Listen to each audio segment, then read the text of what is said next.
परिमल, बहुत बहुत शुक्रिया आज Thank you. हमसे बात करने के लिए। थैंक यू फिर मिलेंगे, फिर जल्दी बात होगी। Thank you.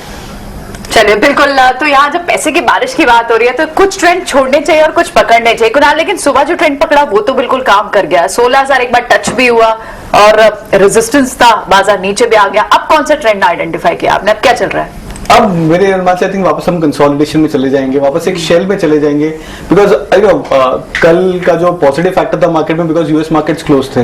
आज अगर हम देख रहे तो लास्ट हाफ एन आवर में डाउ फ्यूचर्स में जैसे ही थोड़ी सी हलचल या थोड़ी सी करेक्शन आई, हमने अपने हमारे मार्केट्स ने भी थोड़ी सी वो वल्नरेबिलिटी वापस दिखा दी। तो मेरे अनुमान से I think we are now back to the same old theme कि हम ग्लोबल मार्केट्स देखेंगे। डाउ अगर या ग्लोबल मार्केट्स यूएस फ्यूचर्स अगर अच्छे परफॉर्म करे तो हो सकता है कि हमारे मार्केट्स को भी अच्छा लेगअप मिल जाए। बट नेट में लास्ट 4 से 5 दिनों में मार्केट की ब्रेथ काफी अच्छी इंप्रूव हो चुकी है, तो ये पॉजिटिव साइन है। तो अगर पॉसिबल है कि इंडेक्स यहां से 16,000 सस्टेन कर दे, ब्रेकआउट के ऊपर अगर वो लेवल्स के ऊपर आ जाए तो बहुत बड़ा मूव आ सकता है इंडेक्स पे। But as of now will take it step by step. तो आप क्या ट्रेड स्पेसिफिक ट्रेड आइडेंटिफाई कर रहे हैं खुराल? तो मैं एक लार्ज कैप और एक मिड कैप स्टॉक अभी भी रेकमेंड करूंगा। पहला रहेगा सिटी यूनियन बैंक पे, जो मैंने लास्ट 2 दिन पहले भी रेकमेंड किया था। बहुत ही इंटरेस्टिंग चार्ट बनते आ रहा है सिटी यूनियन बैंक ने। आज मोर इंपोर्टेंटली स्टॉक 200 मूविंग एवरेज को क्रॉस ओवर करके अगर होपफुली क्लोज भी कर दे तो शायद ये फर्स्ट ब्रेकआउट क्लोज हो जाएगा सिटी यूनियन बैंक के लिए, ऑलमोस्ट आफ्टर 7-8 मंथ्स की पीरियड के बाद में।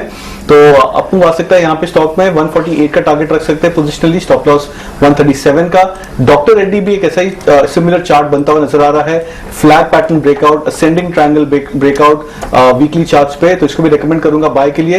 टारगेट रख सकते हैं डॉक्टर रेड्डी पे करीबन 4,800 का, स्टॉप लॉस रख सकते हैं 4,300। कुणाल, मैं आपको कांग्रेचुलेट करूंगा। कल आपने इसी शो पे यहीं पे टाटा मोटर्स बताया था कि एक बाय कॉल है, स्टॉक 1% नेगेटिव था कि वो पार्टिसिपेट नहीं किया ऑटो में। आज 2-2.5% ऊपर, तो 2-3% आराम से आज कल से लेके अभी तक में ट्रेडर्स का बन गया। बट ये बाय ऑन डिप कैंडिडेट है क्या अभी भी? Absolutely right. चलिए आगे बढ़ते हैं। रोहित शिंगरे भी हमारे साथ जुड़ रहे हैं, कविता भी हमारे साथ जुड़ रही हैं। अपने ट्रेडिंग आइडियाज को आगे लेके चलते हैं। हमारे सहयोगी टिकर ने काफी शुगर स्टॉक्स देखिए चला रखे हैं। शुगर एक ऐसा एरिया है कमोडिटीज में जहां पे शुगर प्राइसेस भले ही नीचे आ गए हो इंटरनेशनल मार्केट में, लेकिन इथेनॉल ब्लेंडिंग एक्चुअली बढ़ती जा रही है। और ये अब बहुत सारे Indian sugar companies ethanol play हो गए रादर देन शुगर प्ले, इसलिए काफी एक्टिविटी है, वो भी हम खबर लाएंगे। राजेश पालविया भी हमारे साथ जुड़े हैं। कविता, चलिए आपसे शुरुआत करें। आपने ये जो लास्ट जो छलांग लगाई हमने 15,500 से लेके 16,000 तक की, उसको कैसे पार्टिसिपेट किया, और अभी आप निफ्टी बैंक निफ्टी लेवल्स पे क्या बता रहे हैं अपने हमारे व्यूअर्स को, आज क्या शेयर करना चाहेंगे आप? Yeah, so good afternoon to everyone, all the viewers और the panelists. So मेरा व्यू ये रहेगा, जैसे कि हम अगर कल की क्लोजिंग की बात करें तो कल जो हमारा क्लोजिंग मिला था काफी अच्छा था। Like bank Nifty and Nifty दोनों ने एक पॉजिटिव ब्रेकआउट दिया था, और सारे जो टेक्निकल इंडिकेटर्स थे, हम MACD RSI की बात करें तो ये एक पॉजिटिव टेरिटरी में मार्केट को ले जाने की तरफ थे। और आज हमने एक 16,000 का लेवल जो है वो निफ्टी ने टच किया।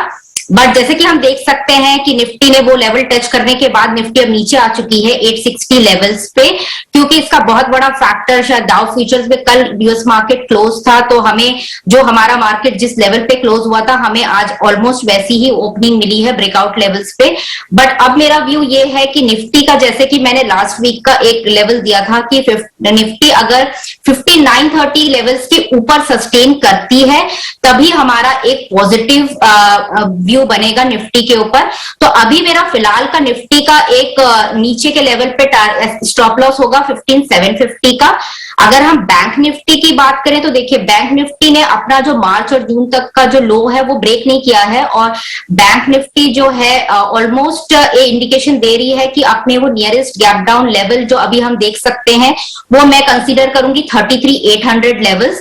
बैंक निफ्टी ने आज अपना एक मेजर रेजिस्टेंस ब्रेक किया था जो कि 34,130 और 34,200 के लेवल्स बैंक निफ्टी गई थी, बट अभी बैंक निफ्टी सस्टेन नहीं कर पाई और नीचे आ गई। तो आज की जो क्लोजिंग होगी बहुत इंपॉर्टेंट होगी। तो अगर हमें एक 34,200 के लेवल्स के ऊपर क्लोजिंग मिलती है और बैंक निफ्टी इस लेवल को सस्टेन करता है, गिवन द कंडीशन कि यूएस मार्केट में भी हमें एक पॉजिटिव साइन अगर दिखे और पॉजिटिव क्लोजिंग दिखे, तो हम एक बैंक निफ्टी में लाइक 34,800 35,000 तक का लेवल हम देख सकते हैं इस वीक में। बट जैसे कि मैंने कहा, अभी बैंक निफ्टी का लेवल देखना बहुत जरूरी है टिल क्लोजिंग, क्योंकि अभी ये नीचे आ चुका है और अभी मेरा सपोर्ट एरिया है 33,800। अगर इसके नीचे नहीं जाता बैंक निफ्टी तो अगेन हम कल एक अपमूव इसमें देख सकते हैं। तो ये फिलहाल मेरा व्यू है निफ्टी और बैंक निफ्टी में। ठीक है, इस बीच नरेश भी हमारे साथ जुड़ चुके हैं। नरेश से एक बार फटाफट से पता कर लेते हैं कि उनका व्यू क्या है। नरेश, आप भी यही मानते हैं अब हम 15,800 वाली ब्रैकेट से थोड़ा नीचे आके वो जो नीचे रहते हैं ना 15,500 800 वाली ब्रैकेट, उसके अंदर ट्रेड करेंगे या फिर उतना ही रहेगा? और दूसरा पॉइंट, आपके शेयर्स कौन से हैं?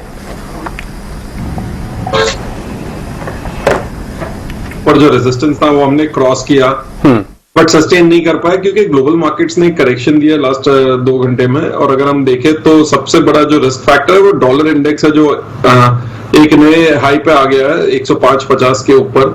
सो जब तक ग्लोबल मार्केट सेटल नहीं होता हम फिर से वही रेंज में आ जाते हैं 15,650 लोअर एंड पे 15,950 पे। जब इसके ऊपर सस्टेन करेंगे ग्लोबल मार्केट्स के साथ तो मोमेंटम ज्यादा बढ़ेगा। तब तक हम स्टॉक स्पेसिफिक सेक्टर रोटेशंस चलते रहेंगे और मार्केट एक रेंज बाउंड में ही रहेगा।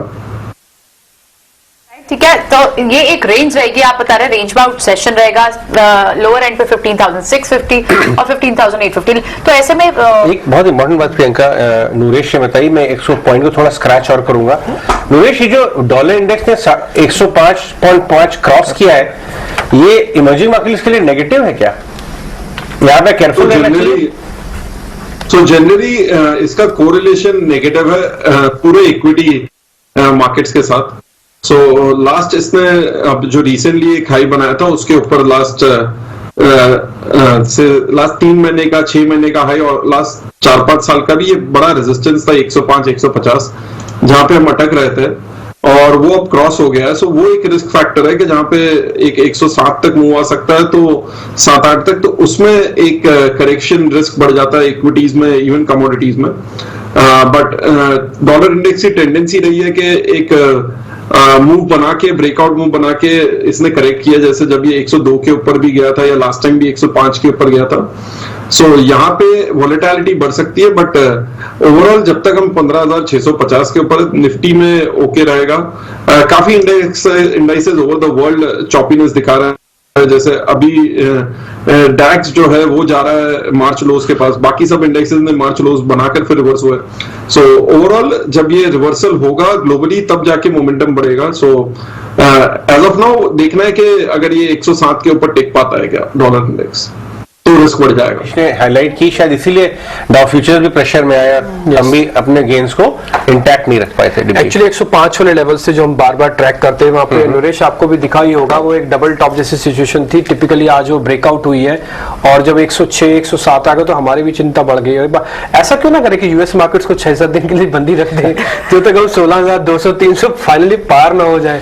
ये बंद ही रखो, ये बाजार जब खुलता है। सारे इंडिकेटर्स हमने कहा एक बहुत बड़ा इंडिकेटर ये भी था क्योंकि कल यूएस मार्केट्स बनती, इसलिए आज हम तेज। अब जैसे यूएस मार्केट खुलने की बात हो गई है, डाउ फ्यूचर्स दिख रहा है, यूएस डॉलर इंडेक्स बढ़ा और आपको जिटरीनेस हुई है यहाँ पे। बिल्कुल। खैर, राजेश पालवे भी इस बीच हमारे साथ है। राजेश जी, आपका व्यू क्या है और आपके कोई शेयर्स हैं तो जरा पहले वो बता दो, हम तो पूछते रहेंगे आपसे। Good afternoon. तो देखिए व्यू ये है कि कल भी हमने शेयर किया था 16,000 तक के हम तेजी एक्सपेक्ट कर रहे थे, ऑलमोस्ट वहां तक आ गए। और अगर आज का डेटा भी एनालाइज करें तो थ्रू आउट द सेशन अगर हम देखें तो 16,000 की स्ट्राइक पे कॉल राइटिंग यहाँ पे होते हुए दिख रही है, ऑलमोस्ट 13 लाख शेयर ऐड होते हुए दिखे आज के सेशन में। But on the other hand देखें तो 15,700 पे पुट राइटिंग भी यहाँ पे ऐड होते हुए दिख रही है। तो ये वीकली एक्सपायरी के लिए जो अभी रेंज यहाँ पे बनते हुए दिख रही है वो 15,700 से 16,000 की रेंज यहाँ पे बनते हुए दिख रही है। ऊपर से जरूर हम फिसले हैं, हमें लगता है कि अब यहाँ पे जो इंपॉर्टेंट सपोर्ट जो काम करेगा निफ्टी के लिए वो होगा करीब 15,750 से 15,700। ये दो लेवल काफी इंपॉर्टेंट रहेंगे इस जो ऊपर से हमने प्रॉफिट टेकिंग देखी है मार्केट में। तो हम एक्सपेक्ट कर रहे हैं कि थोड़ा अगर डिप मिलता है टुवर्ड्स 15,780 15,770 तो वहां पे हम जरूर बाय करने के लिए अपॉर्चुनिटी को ढूंढेंगे। और स्टॉप लॉस हमारे यहाँ 15,700 के, ये स्टॉप लॉस से ही बाय करेंगे। बट अभी करंट लेवल से ऑलमोस्ट 130-40 पॉइंट अप है उस लेवल से, तो थोड़ा डिप का हम वेट करेंगे और उसके बाद ही हम बाय इनिशिएट करेंगे। बैंक निफ्टी में 34,000 काफी इंपॉर्टेंट लेवल है। आज के सेशन में देखें तो वो लेवल को हमें क्लोजली वॉच करना चाहिए। अगर हम 34,000 को यहाँ से होल्ड आउट नहीं कर पाते तो हमें लगता है कि वापस से ये 200-300 पॉइंट का यहाँ पे प्रेशर बैंक निफ्टी पे भी बनते हुए दिख सकता है। हालांकि 34,200 जो हम टारगेट एक्सपेक्ट कर रहे थे कल के अभी हमने आपके साथ चर्चा में बात की थी तो वो ऑलमोस्ट आ चुके हैं, लेकिन अभी हमें लगता है कि आज इंट्राडे सेटअप के हिसाब से 34,000 का लेवल इंपॉर्टेंट है। अगर वो हम गिव अप कर देते हैं तो फिर ये 33,600-700 की तरफ भी फिसलते हुए दिख सकता है। तो थोड़ा सा वेट करना चाहिए, डिप्स में बाय करेंगे। निफ्टी पे हमारा 15,700 स्टॉप लॉस है। स्टॉक स्पेसिफिक बात करें तो एक लॉन्ग एक शॉर्ट है। लॉन्ग में जो स्टॉक है वो है हेवल्स का। अगर इसका डेली सेटअप देखें तो स्टॉक में एक करेक्शन के बाद लोअर साइड पे एक अच्छा ट्रायंगुलर फॉर्मेशन का ब्रेकआउट यहाँ पे डेली सेटअप के हिसाब से होते हुए दिख रहा है। 20 डे मूविंग एवरेज को स्टॉक ने सस्टेन किया है। जिस तरीके की बाइंग इंटरेस्ट यहाँ पे पिछले 3-4 सेशन से हेवल्स में बनते हुए दिख रहा है तो हमें लगता है कि हेवल्स को यहाँ पे बाय किया जा सकता है। इसमें एक अच्छी अपसाइड यहाँ पे कंटिन्यू होते हुए दिख सकती है। 1200 से 1220 तक की अपसाइड के टारगेट हम एक्सपेक्ट कर रहे हैं। स्टॉप लॉस रखेंगे करीब 1136 का। शॉर्ट साइड में जो स्टॉक है वो है एसआरएफ का। अगर इसका हम वीकली सेटअप एनालाइज करें तो स्टॉक ऑलमोस्ट इसके एक मल्टीपल सपोर्ट जोन के आसपास उसको पेनिट्रेट करने की कोशिश कर रहा है। स्टॉक में 2100 के लेवल भी आज ब्रीच होते हुए दिखे फ्यूचर्स में। जिस तरीके की आज यहाँ पे शॉर्ट बिल्टअप बनते हुए दिख रहे हैं, स्टॉक वापस जो पुल बैक बने थे उसमें almost 200 day moving average 50 day moving average को रिटेस्ट करके जो सप्लाई बना है हमें लगता है यहाँ पे वीकनेस और एक्सटेंड होते हुए दिख सकती है। तो इसमें शॉर्ट करने की सलाह एसआरएफ फ्यूचर को। लोअर साइड के टारगेट एक्सपेक्ट कर रहे हैं हम 2050 से 2020 तक के। स्टॉप लॉस रखेंगे करीब 2140 का। राइट, ठीक है। सो यहाँ पर कॉल्स है और डिप पर बाय करने की सलाह होगी, लेकिन साथ ही कुछ स्पेसिफिक कॉल्स बाय और सेल साइड दोनों साइड की कॉल्स आपको राजेश इस वक्त दे रहे हैं। नरेश की भी कॉल्स पेंडिंग है। नरेश, आपकी क्या बेट्स है? सबसे पहले रहेगा बाय पिरामल एंटरप्राइजेस पे जिसने एक 1700 के ऊपर ब्रेकआउट दिया और सस्टेन कर रहा। स्टॉप लॉस रहेगा 1670, टारगेट 1800 1850। दूसरा रहेगा सेल ऑन एसआरएफ जो एक शॉर्ट टर्म ब्रेकडाउन के करीब है 2050-2100 के नीचे। स्टॉप लॉस रहेगा 2110, टारगेट प्राइस रहेगा 1980। ऑलराइट कविता, आपकी भी trading ideas, specific trading ideas नहीं डिस्कस हुए थे, जरा बताइए आप कौन से स्टॉक से बेट करना चाहेंगे इस समय? तो मेरा आज का कॉल रहेगा, क्योंकि मुझे लग रहा है कि बैंक्स लीडरशिप ले रही है फॉरवर्ड, तो मेरे कॉल्स बैंकिंग सेक्टर में रहेंगे। तो फर्स्ट है मेरा आईसीआईसीआई बैंक, जो कि काफी अच्छा उसने परफॉर्म किया है और ऑलरेडी अपना 50 डे का मूविंग एवरेज इसने कल क्रॉस कर लिया है, जो कि अभी एक्सपेक्टेड है कि वो 200 डे का मूविंग एवरेज भी कर सकता है। तो इसका एक टारगेट मैं लेके चल रही 744-750 with a stop loss of 705। और सेकंड कॉल रहेगा मेरा एसबीआई पे। तो एसबीआई का मेरा अभी एसबीआई ने काफी अच्छा परफॉर्म किया है पिछले कुछ दिनों में, तो इसका मैं स्टॉप लॉस दूंगी 465 और इसका टारगेट मैं देख सकती हूँ 480 से 500 लेवल्स पे। राइट डिम्पी, हम डिस्कस कर रहे थे अभी कि 8 ट्रेडिंग सेशंस में निफ्टी ने 500 पॉइंट्स ऐड किए, हल्के हल्के, महीन धीरे धीरे लिटिल, और हम सब कॉशियस बने रहे। तो 500 पॉइंट आपने बेयर मार्केट में अगर ले लिया है तो भाई 150-200 पॉइंट देने में क्या दिक्कत है? 15,800 तक, 15,700-800 के जोन तक आई थिंक, क्योंकि ये आपको याद होगा डिम्पी हम डिस्कस करते कि लक्ष्मण रेखा क्रॉस ही नहीं हो रही थी 15,500 वाली और लंबे टाइम तक। बिल्कुल, तो वो क्रॉस किया। अब बैंक निफ्टी ऊपर आ गया, थोड़ा बहुत डॉलर इंडेक्स डरा रहा है, थोड़ा बहुत 150-200 पॉइंट की गिरावट में कोई दिक्कत नहीं होनी चाहिए।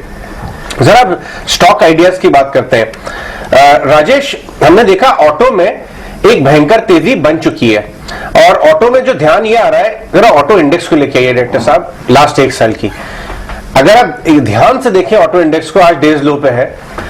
मेरे हिसाब से ये क्वेश्चन करना चाहिए अपने व्यूअर्स को कि अब ऑटो में अगर हाथ डालें तो बहुत स्पेसिफिक, जैसे टाटा मोटर चला नहीं है, वहां पे आप ट्रेड ले रहे हैं तो ठीक है। 52 वीक हाई पे है ऑटो इंडेक्स, और नीचे से 9500 वाली 11,500 पहुंची है। इसमें M&M, अशोक लेलैंड, शायद टीवीएस मोटर्स भी कुछ हद तक काफी अच्छा पार्टिसिपेट किए। पहले इस एरिया में क्वेश्चन की बात करते हैं, क्योंकि अब इतना ज्यादा डिस्कस हो रहा है ऑटो, कहीं गलत अगर आप स्टॉक में घुस गए तो अटक जाएंगे। राजेश, इस पे आपकी क्या टिप्पणी रहेगी? तो बिल्कुल देखिए अजय जी, ऑटो इंडेक्स का ऑल टाइम हाई करीब आप देखें तो 11,900 950 के आसपास है, और हम ऑलमोस्ट अगर अभी के सेटअप के हिसाब से इसको एनालाइज करें तो एक मल्टीपल सप्लाई जोन के आसपास ऑटो इंडेक्स ट्रेड करते हुए दिख रहा है, जो कि है करीब 11,850 के आसपास, और ऑलमोस्ट हम वहां तक मूव को ऑलमोस्ट देख चुके हैं ऑटो इंडेक्स में, निफ्टी ऑटो में। तो हमें लगता है कि ये एक थोड़ा सा कॉशियस बिल्कुल यहाँ पे रहना चाहिए, क्योंकि जिस तरीके के सेटअप बने एक मल्टीपल सप्लाई जोन के आसपास आप ट्रेड कर रहे हैं, और अगर हम देखें कि जहां पे मार्केट में एक बियरिशनेस थी, वहां पे ये सेक्टर ने ऑलरेडी आउट परफॉर्म किया है 2 से 2.5 महीने की, ऑलमोस्ट हमने पूरे ही ऑटो सेक्टर में एक अच्छी बाइंग इंटरेस्ट और एक अप ट्रेंड यहाँ पे बनते हुए दिखा है, और कुछ स्टॉक्स का ऑल टाइम हाई के आसपास भी यहाँ पे ट्रेड करते हुए दिखे। तो हमें लगता है थोड़ा सा यहाँ पे कॉशियस स्टैंड लेना चाहिए। बिल्कुल आपने टाटा मोटर का जिक्र किया, तो ये तो अभी भी स्टॉक में कंसोलिडेशन चल रहा है, तो हो सकता है कि यहाँ पे रेंज बाउंड मोमेंटम रहे, लेकिन कुछ स्टॉक जैसे M&M की बात करें, हम टीवीएस मोटर की बात करें, काफी बड़े रनअप ये स्टॉक्स में आते हुए दिख चुके हैं। तो हमें लगता है थोड़ा प्रॉफिट टेकिंग जरूर आ सकता है, क्योंकि अगर मार्केट को यहाँ से अब बढ़ना है तो दूसरे सेक्टर्स में हमें लगता है लीडरशिप यहाँ पे बनते हुए दिख सकती है। थोड़ा सा इंटरेस्ट जो बैंकिंग फाइनेंशियल में बिल्कुल बनते हुए दिखा है, तो हमें लगता है थोड़ा सा सेक्टोरियल रोटेशन यहाँ पे प्ले आउट होते हुए दिखेगा, ऑटो में थोड़ा प्रॉफिट टेकिंग आते हुए दिख सकता है। तो बिल्कुल टाइट स्टॉप लॉस रखें, और अपने जहां पे अच्छे गेन मिल रहे हैं जिन स्टॉक्स में, वहां थोड़ा प्रॉफिट टेबल पे भी लें। ओके, ठीक है। खैर इस बीच एक दो शेयर और भी ऐसे हैं, एक बार जरा रोहित को भी ऐड करते हैं। रोहित, ये हिंडाल्को ने आज चलना शुरू किया था, सबका यही ट्रस्ट था कि शॉर्ट कवरिंग आएगी, और आई भी, इसमें कोई दो राय नहीं है। अभी 4-2.5-3% ऊपर है। एक बार आप मेरे को जरा बताएंगे कि आज का ही सिर्फ गेन बुक कर ले, या फिर ये थोड़े कॉन्ट्रा भी चल सकते हैं कि अभी थोड़ा और चलेगा, क्योंकि पिटा इतना है। डिम्पी जी, आई थिंक मुझे लग रहा है कि यहाँ से आपको बने रहना चाहिए। हिंदुस्तान के अंदर अगर हम लोग बात करें तो देखिए, ब्रेकआउट जोन जो था वो 343-44 का था, वहां से हम लोग ने काफी अच्छा ब्रेकआउट देखा, और इररिस्पेक्टिव ऑफ फॉल अभी भी उसके ऊपर सस्टेन कर रहा है पर्टिकुलर स्टॉक। तो मुझे लग रहा है कि यहाँ से कहीं ना कहीं एक पॉजिटिव मोमेंटम वापस आपको देखने को मिलेगा, बट अगेन आपको स्टिक स्टॉप लॉसेस के होल्ड करने की सलाह रहेगी। 342 रुपए एक स्टॉप लॉस आपको जो रहेगा मेंटेन करके चलना रहेगा, ट्रेडिंग स्टॉप लॉस, और जब तक 342 के ऊपर ट्रेड कर रहा है, मैं एक बार एक्सपेक्ट करके चल रहा हूँ कि 360 तक के लेवल आपको देखने को मिल सकते हैं, जहां पर हम लोग सोचेंगे कि प्रॉफिट बुक करना चाहिए ही नहीं। तो 360 के मेरे टारगेट्स रहेंगे, होल्ड करने की सलाह रहेगी। 342 का एक स्टिक स्टॉप लॉस मेंटेन करके चलने की सलाह है। ट्रेडिंग आइडियाज शेयर करेंगे रोहित, इस समय किस तरह के ट्रेड्स बन रहे हैं आपके रेडार पे?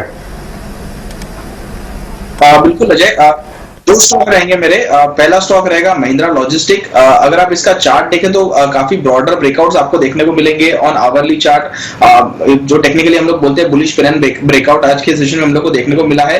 वॉल्यूम एक्टिविटी काफी इंटरेस्टिंग है आज पूरे दिन में, तो मुझे लग रहा है कि महिंद्रा लॉजिस्टिक यहाँ से आपको कहीं ना कहीं नॉर्थवर्ड मूव दिखा सकता है।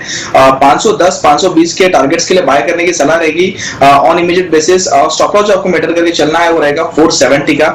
सेकेंड जो स्टॉक रहेगा अजय, वो रहेगा असाही इंडिया। अगर आप इसका आवरली चार्ट देखें तो एक असेंडिंग ट्रायंगल का ब्रेकआउट हम लोग को आज के सेशन के अंदर देखने को मिला है।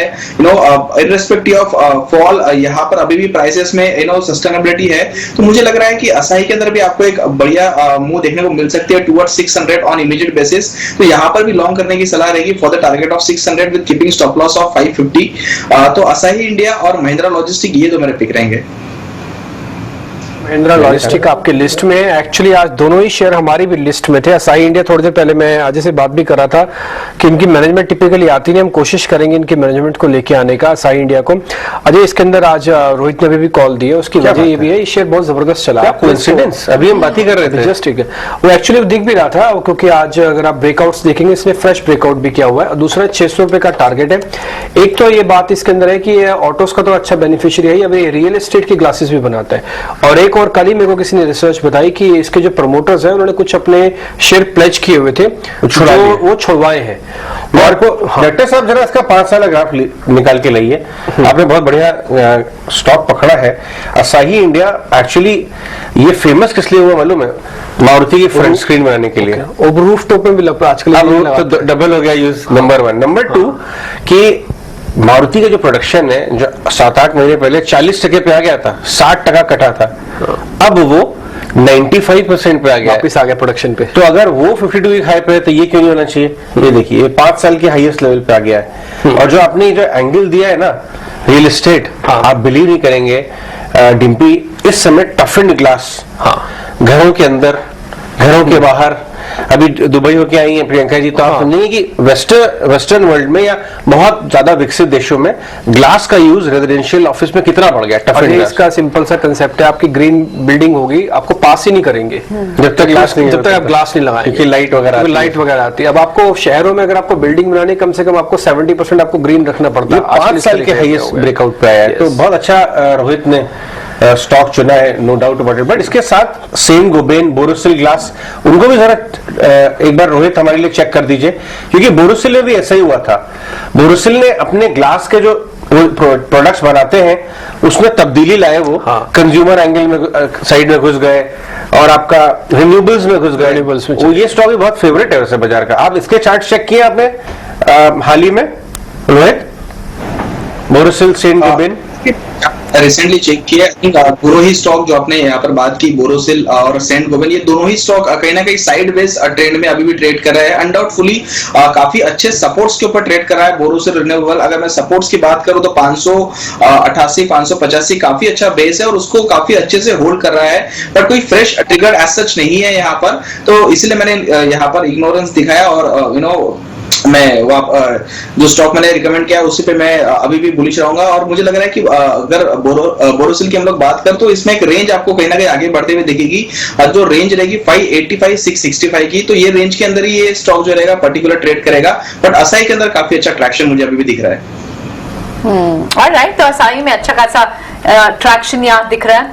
और इसके बेसिस पे हम इनफैक्ट केबल के स्टॉक्स पे बात कर रहे थे कि आज सारे के सारे वायर्स एंड केबल के स्टॉक्स भी चल रहे हैं। फेनोलेक्स केबल्स आप देखें और तमाम पॉलीकैब जैसे काउंटर्स आप देखें, वो भी एक कमोडिटी यूजर का वहां पर भी थीम चल रहा है। इस स्पेस में क्या पसंद आएगा आपको राजेश?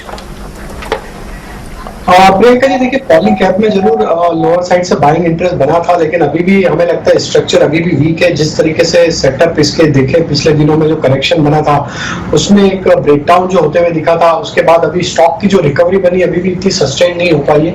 हमें लगता है जब तक 2240 का लेवल क्रॉस नहीं होगा, थोड़ा सा स्टॉक में हायर साइड पे सप्लाई बना रहेगा, तो अभी थोड़ा अवॉइड करेंगे। दूसरा स्टॉक अगर हम यहाँ पे जिक्र करें तो फिनोलेक्स का अगर हम सेटअप देखें, फिन केबल की अगर हम बात करें तो यहाँ पे थोड़ी सी स्ट्रेंथ बनते हुए दिख रही है स्टॉक में। जिस तरीके की रिकवरी बनी है पिछले दिनों में, यहाँ पे एग्जैक्टली अगर देखें तो ये ऑलमोस्ट इसकी एक down sloping channel trend line को यहाँ पे निगोशिएट करते हुए दिख रहा है। अगर आज के सेशन में या अगले 1 या 2 सेशन में 395, 396 के लेवल को अगर ये स्टॉक क्रॉस करने में कामयाब होता है तो फिर हमें लगता है कि यहाँ पे 415, 420 तक की अपसाइड भी कंटिन्यू होते हुए दिख सकती है। तो फिनोलेक्स केबल को थोड़ा सा देखा जा सकता है, 395 के ऊपर 420, 425 तक के टारगेट के लिए बाय किया जा सकता है। एक कॉन्ट्रा व्यू मेटल काउंटर्स में निकल के आ रहा है, कुछ लोगों को लग रहा है कि उसके अंदर वैल्यू है। कल जेफरीज ने एक नोट में बताया कि नहीं, जल्दी मत करिए। आज हमने फर्स्ट हाफ सेशन में बहुत अच्छे अपमूव्स देखे। कविता, अगर क्योंकि कॉपर जैसे 20 मंथ लो पे है जिसकी हम बात कर रहे थे, उसकी वजह से वेदांता को खींच के नीचे ले आए। स्टील प्राइसेस में ओवरनाइट हमने कल गिरावट देखी, आज स्टील के प्राइसेस भी थोड़ा रिकवर हुए थे। बट क्या आपको लग रहा है इनमें पोजिशनल प्ले बन सकता है? जेएसपीएल, टाटा स्टील 860 पे आ गया है, 200 के आसपास, 200 कुछ के आसपास वेदांता है, या अभी आपको लगता है कि टू अर्ली है, अभी शायद जल्दबाजी होगी इनके अंदर रिबाउंड ट्रेड खेलना? अभी मुझे लगता है जैसे कि इसमें बहुत जल्दबाजी होगी, क्योंकि मैं जो बोल रही हूँ क्योंकि निफ्टी का भी इसमें बहुत बड़ा कंट्रीब्यूशन, तो मुझे लगता है कि अभी इसे इन लेवल्स से पहले एक बार बाउंस करना पड़ेगा और उसके बाद ही हम इनमें एंट्री ले सकते हैं। अभी इन लेवल्स पे एंट्री नहीं ले सकते हैं। इंश्योरेंस स्टॉक्स में क्या मूड बन रहा है? एसबीआई लाइफ, लोम्बार्ड, इन सब स्टॉक्स में आए दिन हमें बढ़िया मूव्स दिख रहे हैं, अंडर ओन्ड एरियाज है। जरा 6 महीने ग्राफ दिखाइए जरा डायरेक्टर साहब। ICICI Lombard, SBI life, HDFC life, तीनों में एक बहुत बड़े अंडर परफॉर्मिंग के फेज के बाद रिबाउंड आ रहे हैं। ये देखिए, लोम्बार्ड तो डेज हाई पे है, आज भी काफी अंडर परफॉर्मेंस का समय दौर इन्होंने देखा है। इसमें किसी में आपको एक ट्रेड बनता हुआ नजर आए जहां बॉटम बन रहा हो, या अभी नहीं? कविता? नहीं, मुझे नहीं लगता अभी इसमें नहीं है ट्रेड। ऑलराइट, ठीक है, इसमें कोई ट्रेड नहीं दिखता है। यहाँ पर जो स्टॉक्स आज हम देख रहे हैं रियल एस्टेट स्पेस के स्टॉक्स लेकिन एक्टिव है। आप पिछले 2 दिन से देखेंगे तो आज भी आपको पहले गोदरेज प्रॉपर्टी, डीएलएफ पे तो हमने कॉल भी ट्रैक की, अब आपको अनंतराज, शोभा डेवलपर्स, इनमें भी, और to some extent Raymond is also real estate trigger, वहां पर भी आपको आज तेजी दिख रही है। रियल एस्टेट पैक पे जब सुबह हम एक्सपर्ट से बात करते तब उन्हें समझ नहीं आता। क्या राजेश, मैंने आपसे कल पूछा था, I think real estate space पे आपका कोई इस वक्त इंटरेस्ट होगा ट्रेडिंग इनिशिएट करने का? तो प्रियंका जी देखिए, रिकवरी का ट्रेड तो हुआ है लोअर साइड से, लेकिन अभी भी हमें लगता है कि थोड़ा यहाँ पे मोमेंटम और आना बचा है। अगर इसमें कुछ स्टॉक्स को हम यहाँ पे एनालाइज करें तो शोभा का सेटअप थोड़ा सा यहाँ पे प्रॉमिसिंग लग रहा है। स्टॉक ने काफी समय लोअर साइड पे बिताया है, उसके बाद अगर देखें तो एक double bottom sort of formation भी यहाँ पे बनते हुए दिख रहा है। लेकिन हमें लगता है यहाँ पे 580 इसके लिए एक इमीडिएट हर्डल है, जो कि इंपॉर्टेंट लेवल जैसा काम करेगा हायर साइड पे। अगर ये 580 के लेवल को क्रॉस करेगा शोभा, तो यहाँ पे एक रिवर्सल बिल्कुल बनते हुए दिखेगा, जो कि फिर स्टॉक में 640 की तरफ भी इसमें अपसाइड आते हुए दिख सकती है। तो शोभा को यहाँ पे देखा जा सकता है, इसमें एक फॉर्मेशन जो बनते हुए दिख रहे हैं। हमें लगता है अगर ये स्टॉक अब यहाँ से 545-550 के ऊपर ही सस्टेन रहेगा तो there is a high probability कि स्टॉक में हायर साइड का ब्रेकआउट बने और फिर यहाँ से 640 तक के अपसाइड भी कंटिन्यू होते हुए दिखे। अगर इसी स्पेस में बात करें तो प्रेस्टीज को भी देखा जा सकता है। प्रेस्टीज में भी पिछले 2-3 ट्रेडिंग सेशन से देखें तो एक लोअर साइड से एक अच्छी बाइंग बनते हुए दिख रही है। आज थर्ड डे है जहाँ पे हायर हाई फॉर्मेशन इसमें बनते हुए दिख रहे हैं, तो एक अर्ली रिवर्सल का साइन प्रेस्टीज में भी आज बनते हुए दिख रहा है। तो हमें लगता है इसको भी देखा जा सकता है। 386 का स्टॉप लॉस रखना होगा, लेकिन अपसाइड में हमें लगता है ये जिस तरीके के फॉर्मेशन बने स्टॉक में थोड़ा सा पोजिशनली होल्ड करें तो 425-430 तक की अपसाइड यहाँ पे कंटिन्यू होते हुए दिख सकती है। 2 शेयर और हैं लिस्ट में, फटाफट से पूछ लेते हैं, फिर हम ओरिएंट बेल की मैनेजमेंट से भी बातचीत करेंगे, वो हमारे साथ जुड़ जाएंगे। आदित्य गुप्ता होंगे। एक शेयर है एसआरएफ, आज मैं डेरिवेटिव 12 बजे हम डिस्कस कर रहे थे। रोहित जरा जल्दी से देख के बताइए, ये और नीचे जाने वाला है क्या? 4% अब भूल जाओ, ये अगर ब्रेकडाउन तो नहीं हो रहा है ये? जी देखिए, आपने सही पकड़ा है। अब काफी अच्छा ब्रेकडाउन मुझे लग रहा है कि यहाँ पर आपको देखने को मिला है। एसआरएफ के अंदर 2100 का काफी बढ़िया सपोर्ट था और काफी डिसिजली ब्रेक हुआ है। तो मुझे लग रहा है कि अगर 2100 रुपए के नीचे सस्टेन करेगा तो काफी डाउन साइड काफी बड़ा लग रहा है मुझे। आई थिंक मुझे लग रहा है कि 8-10% यहाँ से भी स्टॉक गिर सकता है। तो आई थिंक यहाँ पर पहले तो लॉन्ग्स के मौके बिल्कुल भी नहीं ढूंढने चाहिए। अगर लॉन्ग्स है भी आपके पास में तो मुझे लग रहा है कि एक बार जो भी प्रॉफिट लॉस जो भी रहेगा एक बार आप बुक करके चलिए। यस, शॉर्ट्स के मौके आप डेफिनेटली ढूंढ सकते हैं। स्टॉप लॉस जो रहेगा आपका वो 2100-2110 के जोन में रहेगा और जब तक उसके नीचे ट्रेड कर रहा है डिम्पी जी, मुझे लग रहा है कि यहाँ से आपको 2000 ऑन इमीडिएट बेसिस और 1900 रुपए तक के लेवल्स भी आपको देखने को मिल सकते हैं। Gentleman stay with us. एक आपको बहुत ही इंटरेस्टिंग स्टॉक से आपकी मुलाकात करवाते हैं। इनफैक्ट शायद आपने ट्रैक भी किया होगा, ओरिएंट बेल सिरेमिक्स। डायरेक्टर साहब जरा ओरिएंट बेल सिरेमिक्स का स्टॉक लेके आइए, आज का भी लेके आइए। 10% ऊपर है और 9% ऊपर है, और लास्ट 2 साल, 1 साल, 4 साल जो भी बड़ा लॉन्ग टर्म का थोड़ा ग्राफ लेके आइए, आपको नजर आएगा 7 दिन में 30%। ऐसा क्या हो रहा है इस कंपनी के अंदर? 52 वीक हाई पे है, मोर देन डबल हो चुका है और करीब 1100 करोड़ का मार्केट कैप है। तो हमने सोचा कि जब एक तरफ कुछ और दूसरी कंपनीज हैं, बड़ी कंपनी जैसे खजारिया को लेके आई, वो अपने 52 वीक हाई से 25-30% नीचे है। एक तरफ आपके डिमांड की बात उठ रही है, सप्लाई, आपका गैस सप्लाई का इशू जो इनके लिए बड़ा रॉ मटेरियल का काम करता है, वो एक इशू बना हुआ है। तो ओरिएंट बेल सिरेमिक्स में ऐसा क्या हो रहा है कि स्टॉक 52 वीक हाई पे है जबकि इंडस्ट्री लीडर जो है ऊपर से इतना नीचे? सिर्फ इसी साल में 108% का रिटर्न, यानी डबल से ज्यादा। तो आइए मैनेजमेंट से जान लेते हैं कि कंपनी कैसा कर रही है। आदित्य गुप्ता हमारे साथ जुड़ रहे हैं, कंपनी के सीईओ। गुप्ता साहब नमस्कार, बहुत बहुत शुक्रिया आज हमसे बात करने के लिए। सबसे पहले टाइल इंडस्ट्री, क्योंकि काफी बड़ी इंडस्ट्री हो गई, होम इंप्रूवमेंट का पार्ट है, डिमांड किस तरह की है? और आधा साल निकल गया, बाकी के साल के लिए आप अपने शेयर होल्डर्स, हमारे व्यूअर्स को क्या बताना चाहेंगे आउटलुक के हिसाब से?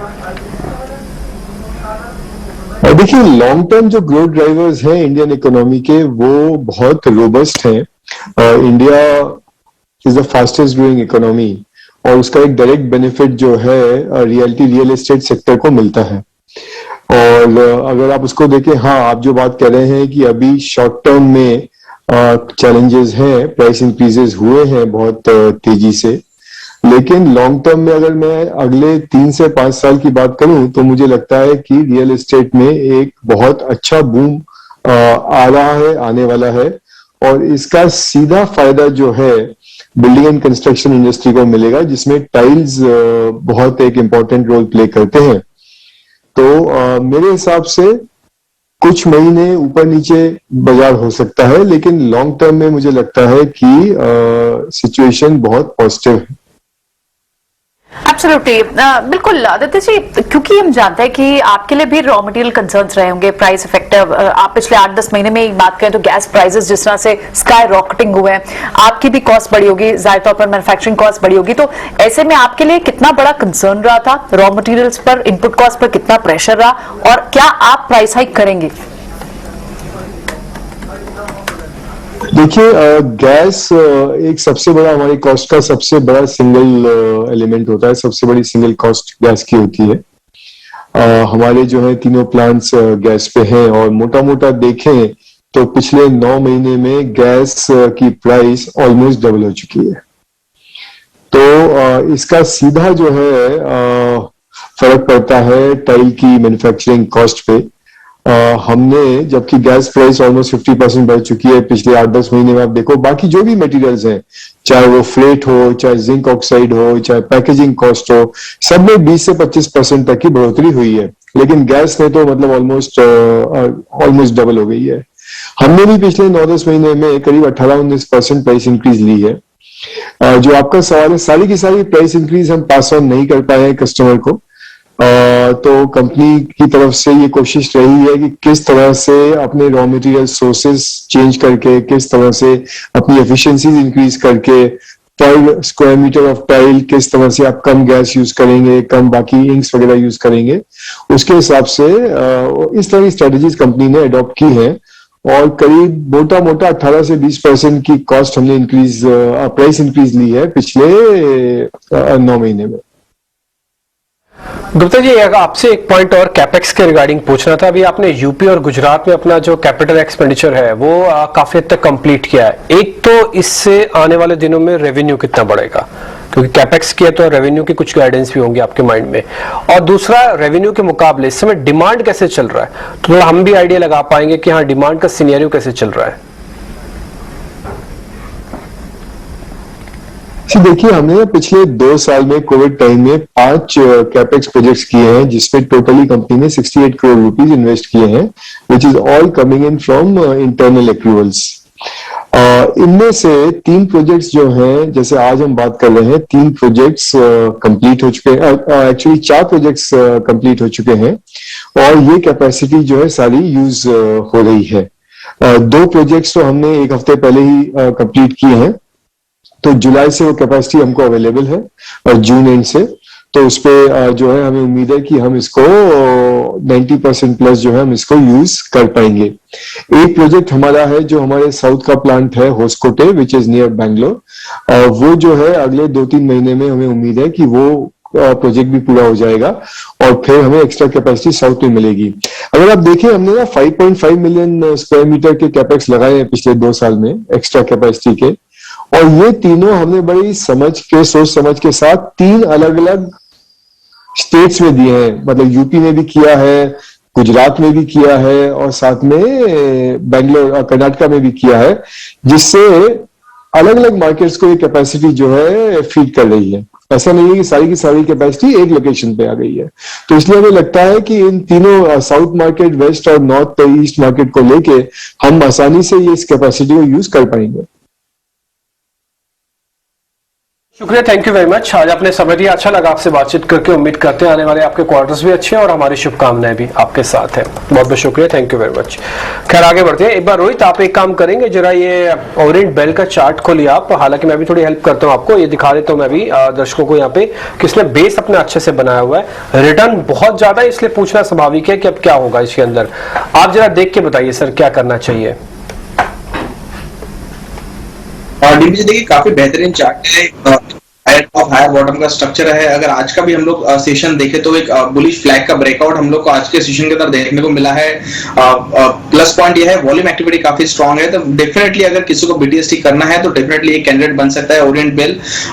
सपोर्ट्स की अगर मैं बात करूं तो स्टॉप लॉस की अगर मैं बात करूं तो 730 काफी अच्छा बेस बन चुका है अभी, जो कि आपका स्टॉप लॉस का काम करेगा। और मुझे लग रहा है कि जब तक 730 के ऊपर ट्रेड कर रहा है, यहाँ से next leg of move towards 800 देखा जा सकता है।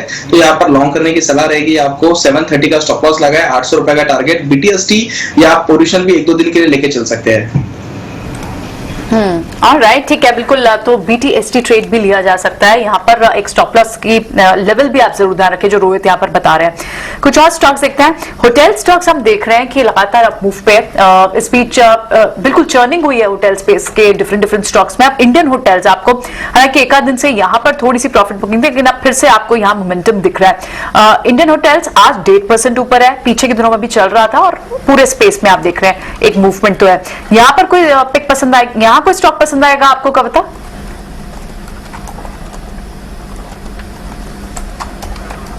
कविता से अभी फिलहाल बात नहीं हो पा रही है। राजेश से पूछ लेते हैं। राजेश, होटल स्पेस में कुछ पसंद आएगा आपको? प्रियंका जी, देखिए काफी अच्छा बाइंग इंटरेस्ट बना है पूरे सेक्टर में। अगर देखें तो इंडियन होटल को भी एनालाइज करें तो स्टॉक में जो पिछले दिनों में तेजी बनी थी, स्टॉक अपने एक बड़े कंसोलिडेशन रेंज का यहाँ पे ब्रेकआउट करते हुए दिखा। हमें लगता है अब ये स्टॉक अगर 230 के ऊपर सस्टेन रहेगा तो यहाँ से मोमेंटम यहाँ से हमें वापस से आते हुए दिख सकता है। और अपसाइड के टारगेट 245 से लेकर 248 तक के अपसाइड यहाँ पे शॉर्ट टर्म में आते हुए दिख सकती है। तो इंडियन होटल तो हमें लगता है सेटअप के हिसाब से पॉजिटिव है, क्योंकि पिछले दिनों में जो तेजी बनी है उसमें 20 डे और 50 डे मूविंग एवरेज के ऊपर अब ये सस्टेन करते हुए दिख रहा है। तो हमें लगता है इसमें बने रहना चाहिए और लॉन्ग साइड का ट्रेड कैरी करना चाहिए 248 तक के अपसाइड के टारगेट के लिए। दूसरा, अगर हम यहाँ पे देखें तो EIH होटल को भी अगर हम यहाँ पे एनालाइज करें तो ये स्टॉक में भी देखें तो पिछले दिनों में जो मोमेंटम बना था वो अब यहाँ पे कहीं ना कहीं कंसोलिडेशन में कन्वर्ट होते हुए दिख रहा है। लेकिन जिस तरीके के लोअर साइड पे बाइंग इंटरेस्ट बना है, हमें लगता है ये स्टॉक को भी यहाँ पे देखा जा सकता है। लेमन ट्री होटल को भी यहाँ पे अगर देखें तो सारे स्टॉक्स में देखें तो एक मोमेंटम जरूर बना है लोअर साइड से। हमें लगता है कि थोड़ा सा इसको पोजिशनली होल्ड करना पड़ेगा। थोड़ा स्लो मूवर स्टॉक है अभी यहाँ पे, तो हमें लगता है थोड़ा पोजिशनली होल्ड करेंगे तो यहाँ पे हमें 4 से 5% का अपसाइड यहाँ पे आगे आने वाले दिनों में देखने को मिल सकता है। तो रिस्क टू रिवॉर्ड के हिसाब से ये तीनों ही स्टॉक हमें लगता है अट्रैक्टिव है। यहाँ पे अगर करीब 1 से 2% का स्टॉप लॉस रखें और अपसाइड के टारगेट 4 से 5% के प्रोजेक्ट किए जा सकते हैं। ठीक है, ऑलराइट, बिल्कुल। तो यहाँ पर इस स्पेस पर ये राय है। इस वक्त निफ्टी तो आपको थोड़ी सी गिरावट के साथ दिखाई दे रहा है, थोड़े से दबाव के साथ, लेकिन कौन से लेवल पर कंफर्ट आएगा रोहित? अगर यहाँ से निफ्टी कुछ और पॉइंट्स गिर भी जाती है लेकिन 15,800 के ऊपर है, तो क्या आपको लगता है फिर भी हमें कंफर्टेबल जोन में और बाउंस बैक कर जाएंगे, या फिर एक बार के लिए लगेगा कि नहीं, कंसोलिडेशन ही शायद थोड़ी सी डिप नीचे बाजार और ले सकता है?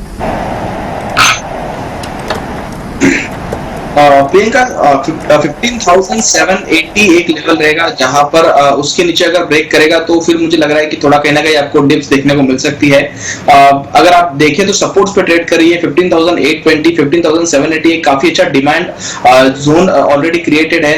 15,780 अगर ब्रेक हो जाएगा आज के सेशन में या कल भी, तो मुझे लग रहा है कि फिर आपको कहीं ना कहीं एक डिप देखने को मिल सकता है 15,700, 600 तक। तो अगर किसी के पास में लॉन्ग से अगर कोई ट्रैप हुआ है ऊपर के लेवल से, तो यहाँ पर मुझे लग रहा है कि एग्जिट नहीं करना चाहिए आपको। एक स्टॉप लॉस जो रहेगा वो 15,780 का मेंटेन करके चलना है। अगर किसी को रिस्क ट्रेड भी लेना है तो आई थिंक यहाँ पर आप कॉन्ट्रा लॉन्ग करके चल सकते हैं, बट अगेन थोड़ा रिस्क रहेगा। बट अगेन स्टॉप लॉसेस जो रहेंगे वो काफी स्टिक रहेंगे 15,780 के। अगर वो होल्ड कर जाता है तो आपको एक यहाँ से 100 पॉइंट का बाउंस एक्सपेक्टेड रहेगा। एग्जिस्टिंग लॉन्ग के अंदर बने रहने की सलाह है 15,780 के स्टॉप लॉस के साथ। उसके नीचे फिर आपको कहीं ना कहीं फॉल गहराता हुआ दिखेगा।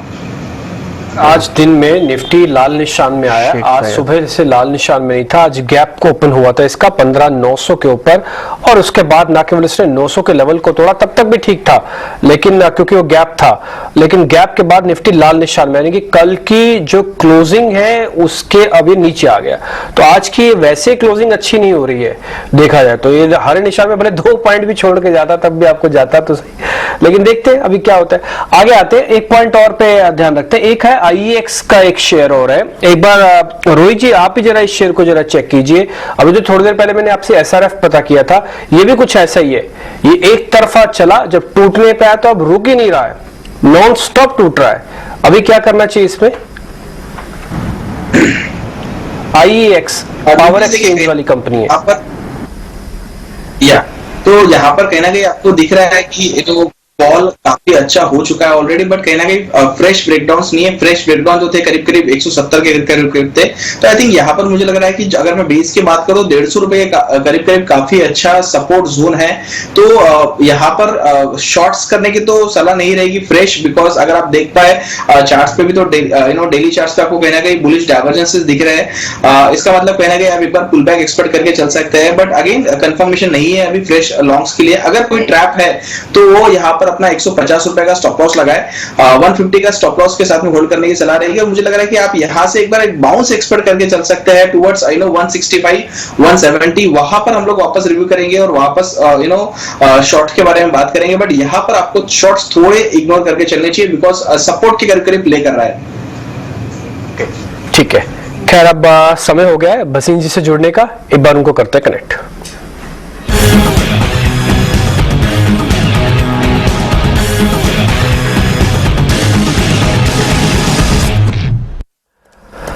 बसीन जी बहुत शुक्रिया समय देने के लिए। बसीन साहब ऐसा क्यों हो रहा है बार बार कि हम यूएस को देख के बार बार इतना डर क्यों रहे हैं? आज यूएस मार्केट्स के फ्यूचर्स थोड़ा सा ही नीचे दिखे तो आपके आज के दिन के सारे गेन्स चले गए। हाँ, गुड आफ्टरनून डिम्पी जी। ऐसा होता है, 16,000 का एक की लेवल था तो आज किसी ने सोचा है कि ये टॉप बन गया है और प्रॉफिट बुकिंग आई है। और आपको पता भी है कि आज डॉलर थोड़ा वीक हो गया, डॉलर स्ट्रांग हो गया है, सो ऑन। बट ये more to do with euro situation है। Today I am very sure that locals may have sold and foreigners have bought. The underlying remains that we are now at the cusp of a new turn, and I am very very sure कि आज की volatility is again, सुबह आपने profit book किया तो लेने का मौका है। Don't go bye US futures in the next 1 or 2 days, you will again start to see। और वहां की markets are also raring to go, they have digested all the bad news. तो this is the time to put your money where your mouth is. अगर आपने सुबह book किया है तो बहुत अच्छा टाइम है आपको। आज अभी अक्रॉस द बोर्ड 1 घंटे से सिर्फ शॉर्ट हो रहे हैं, सब कुछ डिस्काउंट पे ट्रेड कर रहा है। तो इसका मतलब कि जो कल की एंटिसिपेशन पे है वो शायद ना होए। सो बी वॉचफुल ऑफ शॉर्ट्स, लेकिन आपको लेना है तो 2-3 शेयर मैं सजेस्ट कर सकता हूं। बिल्कुल, बसीन साहब बताइए वो शेयर्स। तो सबसे पहले लीजिए टाटा केमिकल। टाटा केमिकल 802.4 का भाव है। Unquestionably this is the best time to buy quality. और उसमें जितना बिजनेस है, from fertilisers to soda ash to phosphate, everything is doing brilliantly. 802.4 में लीजिए, 780 का स्टॉप लॉस, 840 का टारगेट। अडानी पोर्ट्स, आपने कल उनके नंबर देखे, highest business in the last 16 quarter. और जैसे चाइना रीओपनिंग होगी, port business is going to be the best business for the near term. 675 पे लीजिए, stop loss of 660, target of 710। और विप्रो 415 में लीजिए, 405 का स्टॉप लॉस, 440 का टारगेट।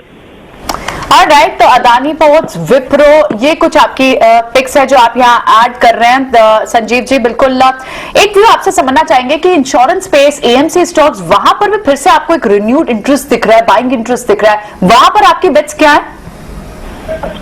हाँ, तो वो तो मैंने आपको 440 पे कहा था ना, HDFC life was the best opportunity. अभी भी मैं सोचता हूँ कि bond yields have hardened, that means that treasury income will go up and value of new business is doing well. तो HDFC life would be my top pick over that. HDFC life पसंद आता है space से संजीव बसी जी को। ठीक है, बिल्कुल शुक्रिया संजीव जी इस सारी जानकारी के लिए और ये सारे स्टॉक्स बताने के लिए। कल फिर होगी आपसे मुलाकात। तो जाहिर तौर पर यूएस मार्केट्स का एक हैंगओवर आपको इस वक्त इंडियन मार्केट्स पे दिखाई दे रहा है। डॉलर इंडेक्स जैसे शूट अप हुआ है, इस वक्त आप डॉ फ्यूचर्स नीचे देख रहे हैं और जिसका एक सेंटिमेंटल इफेक्ट आप यहाँ इंडियन मार्केट्स पर देख रहे हैं। अब तो बैंकिंग स्टॉक्स भी नेगेटिव हो गए। अभी तक तो निफ्टी लाल निशान में आया था, अब आप बैंक निफ्टी ने भी जितनी बढ़त थी वो भी अब वो एक्चुअली करेंसी का इम्पैक्ट आप थोड़ा ज्यादा देख पा रहे हैं। इस समय रुपी क्या है कि अपने दिन के निचले स्तरों पर है। रुपी डॉलर के अगेंस्ट में, यूरो के अगेंस्ट में, 3-4 बड़ी करेंसीज के अगेंस्ट में ट्रेडेबल होता है इंडिया के अंदर। तो उन सभी में ऑलमोस्ट अपने डेज लो पे है। ऑल दो वैसे अगर आप इमर्जिंग कंट्रीज के हिसाब से देखेंगे तो उतना नहीं टूटा, बट हाँ फिर भी टूटता तो है तो फर्क तो पड़ता ही है। आप निफ्टी बैंक के समय डेज लो पे 71 पॉइंट की गिरावट के साथ है। आगे बढ़ते हैं, आज का एक शेयर है जिसके बारे में सुबह बातचीत कर रहे थे, वो था रिलायंस इंडस्ट्रीज। वो भी बना हुआ है। ये 2420 2380 वाले लेवल्स को राजेश ये बचा के रखेगा ना, यही एक सहारा है। अब अगर ये चला गया तो फिर बाजार के अंदर 15,500 वाले रेंज को टेस्ट हो सकते हैं, कोई बड़ी बात नहीं है। 200 पॉइंट तोड़ना निफ्टी के लिए क्या बड़ी बात है?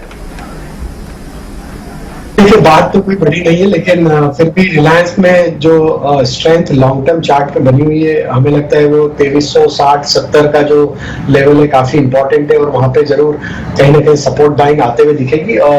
जो हमने देखा पिछले दिनों में जो करेक्शन बना स्टॉक में, तो लोअर साइड पे एक बाइंग इंटरेस्ट वापस बन के पुलबैक का ट्रेड भी आज स्टॉक में बनते हुए दिखा। लेकिन हमें लगता है कि 2360-70 काफी इंपॉर्टेंट लेवल रहेंगे लोअर साइड पे। अगर वो ब्रीच होते हैं तो फिर रिलायंस में और हमें लगता है 50 से 60 रुपए का डाउनफॉल यहाँ पे कंटिन्यूशन में भी आते हुए दिख सकता है। तो जरूर ये लेवल के आसपास वापस से रिविजिट या रिव्यू करना चाहिए स्टॉक को। वो लेवल काफी इंपॉर्टेंट है हमें लगता है लॉन्ग टर्म सेटअप के हिसाब से भी। निफ्टी में जैसा हमने बात किया, तो ओपनिंग रिमार्क में हमने कहा था कि 60-70 पॉइंट अगर निफ्टी करेक्ट होता है या 15,770-60 के आसपास आता है तो वो एक अपॉर्चुनिटी होगी, क्योंकि 15,700 एक इंपॉर्टेंट लेवल है। डीपीजी अगर आप देखेंगे डेटा को भी, तो आज पुट राइटर्स ने अपना पोजीशन जो बनाया वो लोअर साइड पे शिफ्ट किया है। हालांकि 15,800 पे भी पुट राइटिंग है, लेकिन जो मेजर आज पोजीशन बनी है वो 15,700 के आसपास बनी है, और कॉल राइटर ने अपने एग्रेसिव पोजीशन आज 16,000 के स्ट्राइक पे बनाई है। तो 15,700-16,000 रेंज में हम ट्रेड करते हुए रहेंगे। तो अब ये जो डिप मिला है ड्यूरिंग द डे, हमें लगता है अब ये बिल्कुल बाइंग अपॉर्चुनिटी है। 15,750 के आसपास निफ्टी फ्यूचर ट्रेड करते हुए दिख रहे हैं, यहाँ बाय किया जा सकता है। स्टॉप लॉस रखेंगे हम 15,700 के आसपास। वो स्टॉप लॉस अगर इंटैक्ट रहते हैं तो यहाँ से एक पुलबैक का ट्रेड जरूर बन सकता है। और बैंक निफ्टी में अभी 100-150 पॉइंट और वेट करें, 33,600 650 के आसपास का हम लेवल एक्सपेक्ट करें, वहां आती बैंक निफ्टी, तो वहां पे इसको बाय करना चाहिए। तो एक पॉइंट ये तो है ही है, और दूसरा 15,700 की जो इंपॉर्टेंस आपको सर बता रहे हैं ये तो खैर है ही।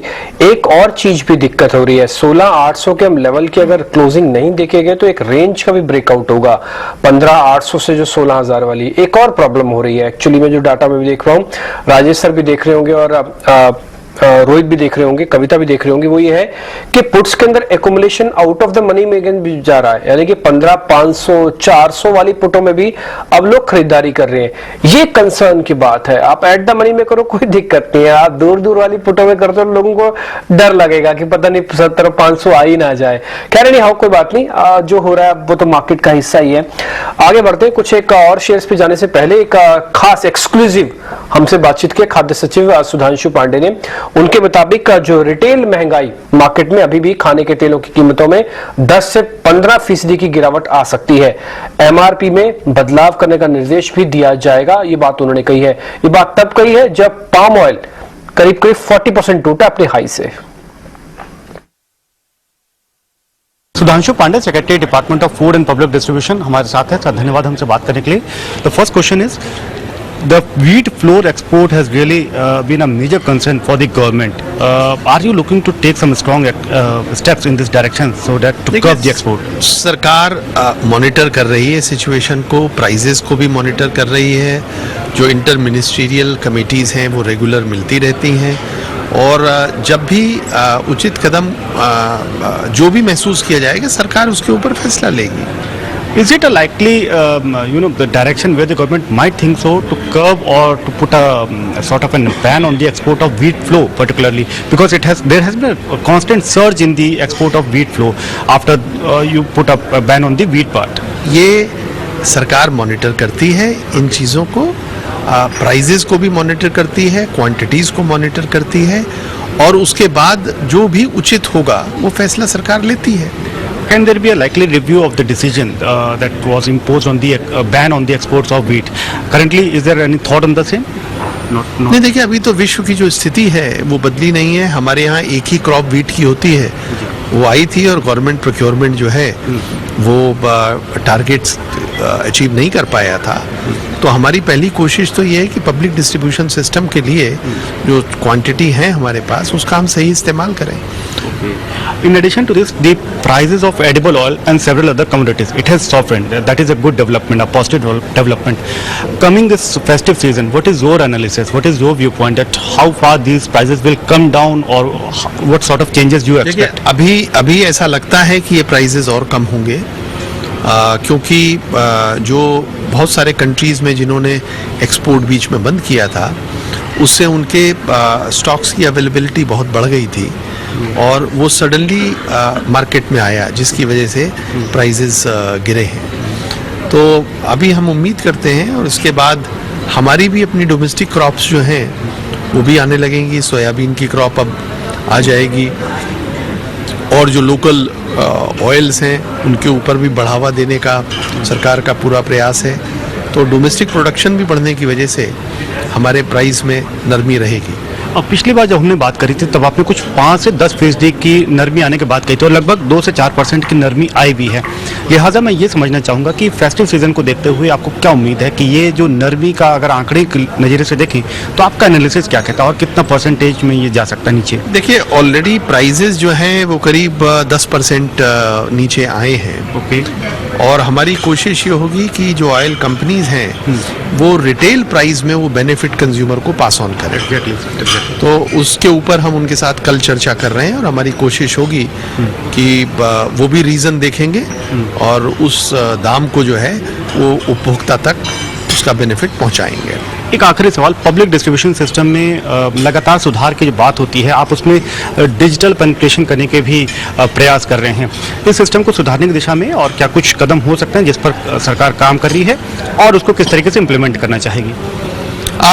ये एक कंटिन्यूअस प्रोसेस है। आज पहली बार स्टेट की पीडीएस रैंकिंग इंडेक्स जो है ऑनरेबल मिनिस्टर ने रिलीज़ की है, जिससे कि स्टेट्स को मौका मिलेगा अपनी व्यवस्थाओं को अंडरस्टैंड करने का और उसमें क्या सुधार किया जाना है उसके ऊपर चर्चा करने का। चलिए, बिल्कुल। तो क्लियरली यहाँ पर बात करते हुए जिस तरह से खाद्य सचिव हमें बता रहे थे कि क्लियरली जो गवर्नमेंट है वो प्राइसेस को मॉनिटर कर रही है इन्फ्लेशन के अगेंस्ट। तो जिस तरह से स्टेप्स ऑलमोस्ट हर कर्ब्स लगाने की बातें हो रही हैं, कर्ब्स लगाए भी जा रहे हैं, एक्सपोर्ट ड्यूटी जैसी बढ़ाई जा रही है और यहाँ पर एडिबल ऑयल की कीमतें हो, इस पर एक बड़ी बैठक भी होने वाली है जिसको लेकर यहाँ चर्चा भी इस इंटरव्यू में सुधांशु पांडे जी कर रहे थे। चलिए, बाजार पर एक बार फिर से नजर डालते हैं कि इस वक्त बीटीएसटी सौदे क्या होने चाहिए, क्या किसी तरह का कंसर्न यहाँ दिख रहा है इन लेवल्स पर, या फिर एक माइनर सी प्रॉफिट बुकिंग की तरह ऐसे देखना चाहिए? बाजार इतना चला, वहां से थोड़ा करेक्ट हुआ है, प्रॉफिट बुक हुआ है और नथिंग टू वरी। 15,800 के ऊपर इस वक्त अब भी है हम। कविता, आप क्या रीड करती हैं? अगर 15,800 के ऊपर ही क्लोजिंग होती है तो आपको लगता है कि बाजार में ये एक कंसोलिडेशन या फिर एक माइनर प्रॉफिट बुकिंग का रेंज है और बाजार ऊपर वापस आ जाएगा? क्या व्यू रखती हैं आप 15,800 के ऊपर अगर हम क्लोज होते हैं? हाँ, बिल्कुल। 15,800 के ऊपर अगर हम क्लोजिंग देते हैं तो ये थोड़ा पॉजिटिव सिग्नल है, बट अगेन सेट दैट क्योंकि हमारा मार्केट पूरी तरह से यूएस के मार्केट के ऊपर बिहेव कर रहा है, तो आज उनके यूएस मार्केट में जो क्लोजिंग होगी उसके बेसिस पे ही हम कल अपना ओपनिंग प्रेडिक्ट कर सकते हैं। बट अच्छी बात यह है कि निफ्टी ने अभी तक अपना 15,750-700 वाला जो जोन है वो ब्रेक नहीं किया है।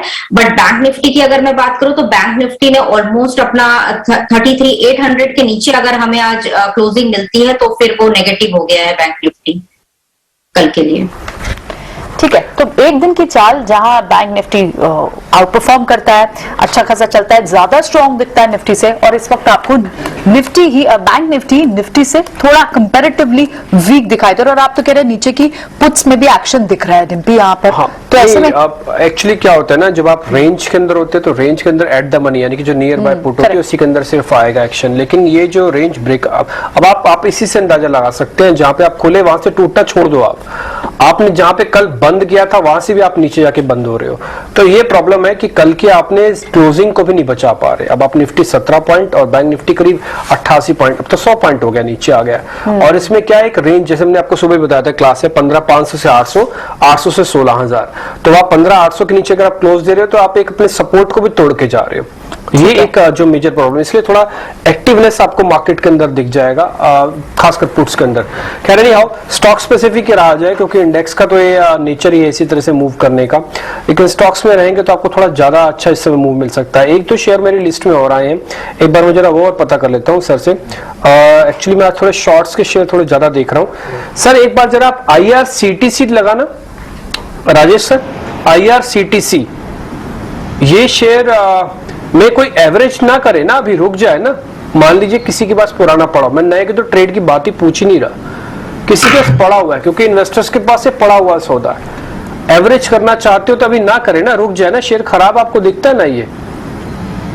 बिल्कुल डिम्पी जी, अभी भी स्ट्रक्चर वीक ही बना हुआ और ऑलमोस्ट ये जिस तरीके से इस मार्केट में रिकवरी पिछले दिनों में देखने को मिली, लेकिन ये स्टॉक अपने पुराने स्विंग लो के पास वापस से ट्रेड करते हुए दिख रहा है। हमें लगता है जिस तरीके के सेटअप इसके IRCTC के यहाँ बनते हुए दिख रहे हैं, 565 का लेवल अगर ये तोड़ देगा तो फिर स्टॉक में और भी यहाँ से गिरावट एक्सटेंड होते हुए दिख सकती है और फिर नीचे में तो 530 520 तक की भी डाउन साइड यहाँ पे ओपन होते हुए दिख सकती है। तो ऑलमोस्ट हमें लगता है कि जिस तरीके की वीकनेस यहाँ पे स्टॉक में पिछले 2-3 ट्रेडिंग सेशन से भी यहाँ पे डिमॉन्स्ट्रेट करी है, तो हमें लगता है कि स्टॉक यहाँ से और भी नीचे की तरफ फिसलता हुआ दिखेगा। तो अभी तो बाय तो करना नहीं है। अगर किसी ने अभी यहाँ पे भी पिछले दिनों में अगर बाय भी किया है तो 565 का स्टॉप लॉस जरूर फॉलो करें, क्योंकि हमें लगता है वो लेवल टूटेंगे तो 520 तक भी ये स्टॉक फिसलते हुए दिख सकता है। और शेयर भी अभी मैंने आपको SRF के बारे में बताया, IEX बताया, इसके अलावा IRCTC पे खुद राजेश सर अभी मोहर लगा रहे हैं कि नहीं अभी एवरेज के लिए नहीं आना चाहिए। एक और शेयर है जो अभी भी टूटना शुरू हुआ है। अब अपने हर अच्छी खबर पे वो ज्यादा नहीं चलता। कल तेजस वाली खबर आई थी तब चला था, HEL हिंदुस्तान एरोनॉटिकल्स। अब ये शेयर बैक टू बैक बहुत फास्ट रिएक्शन करता है जैसे बाजार थोड़ा ठहर जाता है। एक बार इसका 7 डेज का चार्ट दिखाई, सिर्फ 7 डेज का। कविता एक बार आप इसको चेक करेंगे, आप मेरे को ये बता सकते हैं कि HEL के अंदर स्ट्रेंथ जो है धीरे धीरे कम हो गई है क्या? क्या अब HEL को हम वैसा शेयर ना माने कि हाँ अब कि यहाँ पे जैसी कोई डिप मिले तो लपक के आ जाना चाहिए, ऐसा अब HEL की वाला फितरत मेरे को लग रहा थोड़ा कम हो गई है। एक बार आप चेक करेंगे क्या आप? अजय जी कौन सा शेयर बोला आपने? Hindustan aeronauticals, HEL। Okay okay, Hindustan okay.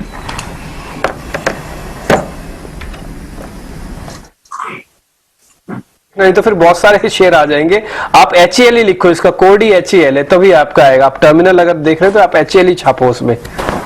हाँ नहीं, HEL मुझे मिल गया। हाँ, तो इसमें बेसिकली आपको चाहिए कि अभी शॉर्ट टर्म में देखिए अब इसमें बाइंग और डिप्स ना करें बल्कि सेल ऑन राइज करें। मैं चेंज ऑफ हैंड्स पूछ रहा हूँ, चेंज ऑफ अप्रोच पूछ रहा हूँ आपसे। जी, इसमें अभी बाय ऑन डिप्स नहीं है, इसमें आपको सेल ऑन राइज ही करना है। तो जब तक ये अपने ऑलमोस्ट 1830 के लेवल्स के ऊपर नहीं जाता है तब तक आपको इसमें सेल ऑन राइज ही करना है। ओके ठीक है। अब जब तक ये 1810 20-30 के ऊपर अब नहीं जाएगा तो आपको हर तेजी बिकेगी। और आप ये 7 डेज का चार्ट मैंने जानबूझ के दिखाया था क्योंकि इसी 7 डेज के अंदर बाजार की रिकवरी आई है, साइडवेज से रिकवरी हुई थी, शेयर ने पार्टिसिपेट ही नहीं किया। इन स्पाइट ऑफ दिस की एक अच्छी खबर भी आई थी तेजस वाली, कल का मूव भी एडजस्ट होने के बाद भी नेट में 2% नीचे है। बट एनी हाउ एक शेयर से और निकल के आते हैं, वो है इंडियाबुल हाउसिंग फाइनेंस। ये एक ऐसा शेयर है कब सर्किट में कब बैन में चला जाए पता नहीं। एक बार रोहित सर आप इसको चेक करेंगे। बैन वाली प्रॉब्लम तो एक प्रॉब्लम है, दूसरी प्रॉब्लम यह है कि उभरने का नाम ही नहीं ले रहा। ये शेयर अब 100 के भी नीचे आ गया। पहले लोग कहते थे कि 120 नहीं तोड़ेगा, अब ये 100 के भी नीचे है और अपने क्रिटिकल रेंज को भी ब्रेक कर रहा है।